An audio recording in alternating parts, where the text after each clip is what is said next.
ಎಲ್ರಿಗೂ ನಮಸ್ಕಾರ. ನನ್ನ ಹೆಸರು ಮನು ಅಂತೇಳಿ, ತಳಗವಾದಿ ನಮ್ಮೂರು, ಮಳವಳ್ಳಿ ತಾಲೂಕು, ಮಂಡ್ಯ ಜಿಲ್ಲೆ. ಡಿಸೆಂಬರ್ 14ನೇ ತಾರೀಕು ನಾನು ಬಾವತಳಿನ ನಾಟಿ ಮಾಡಿದ್ದೆ.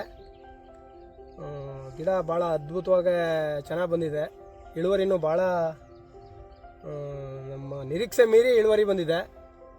ಸೈಜು ಮತ್ತು ಗೊಂಚಲುಗಳು, ಕಚ್ಚಿರುವಂಥ ಕಾಯಿನ ಗೊಂಚಲುಗಳು ಎಲ್ಲ ಭಾಳ ಚೆನ್ನಾಗಿ ಸೆಟ್ಟಿಂಗ್ ಆಗಿದೆ. ಮತ್ತು ಬ್ಲೈಟು ಕೂಡ ಈ ಮಳೆ ವೆದರಲ್ಲಿ ಈ ಬಂತ ಇಬ್ನಿ ವೆದರಲ್ಲಿ ಅಂತ ಬ್ಲೈಟು ಕೂಡ ಏನು ಬೀಳಲಿಲ್ಲ. ಭಾಳ ಚೆನ್ನಾಗಿ ಬಂದಿದೆ. ತುಂಬ ಖುಷಿ ಆಗುತ್ತೆ ನನಗೆ ಈ ತಳಿನ ಬೆಳೆದಿರೋದ್ರಿಂದ. ಇದೇ ಫಸ್ಟ್ ಸಾರಿ ನಾನು ಬಾವ ತಳಿನ ಹಾಕಿ ಬೆಳೆದಿರೋದು. ಮಾರ್ಕೆಟ್ಗೆ ಇವತ್ತು ಹಣ್ಣು ಕಳಿಸಿದ್ದು. ಮೈಸೂರು ಬಂಡಿಪಾಳ್ಯ ಮಾರ್ಕೆಟು 6 ರೂಪಾಯಿ ರೇಟು. ಬೆಂಗಳೂರು ಮಾರ್ಕೆಟ್ಗೆ ಹಣ್ಣು ಕಳಿಸಿದ್ದೆ ನಾನು ಈ ಹಣ್ಣನ್ನ. ಬೇರೆ ತಳಿ ಹಣ್ಣುಗಳಿಗೂ ಇದಕ್ಕೂ 60 ರೂಪಾಯಿ ಡಿಫ್ರೆನ್ಸಲ್ಲಿ ಬೀಟ್ ಆಗೈತೆ. 250 ರೂಪಾಯಿಗೆ ಹೋಗೈತೆ ಇವತ್ತು ನಮ್ಮದು ಟೊಮೊಟೊ ಮಾರ್ಕೆಟ್ನಲ್ಲಿ. ಇವತ್ತು ಬೆಂಗಳೂರು ಕಲಾಸಪಳ್ಳಿ ಮಾರ್ಕೆಟಲ್ಲಿ ಸಿಂಜೆಂಟಾ ಕಂಪ್ನಿಯ ಬಾಹೋ ತಳಿ ಭಾಳ ಚೆನ್ನಾಗಿದೆ.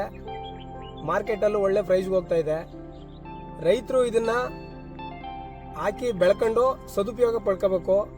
ನನಗಂತೂ ಭಾಳ ಖುಷಿ ಆಗ್ತಾ ಇದೆ. ರೈತರು ಈ ಥರ ಈ ಸಿಂಜೆಂಟಾ ಕಂಪ್ನಿ ಬಾವ ತಳಿಯನ್ನು ಹಾಕಿ ಒಳ್ಳೆ ಇಳುವರಿನ ತೆಗಿಬೋದು.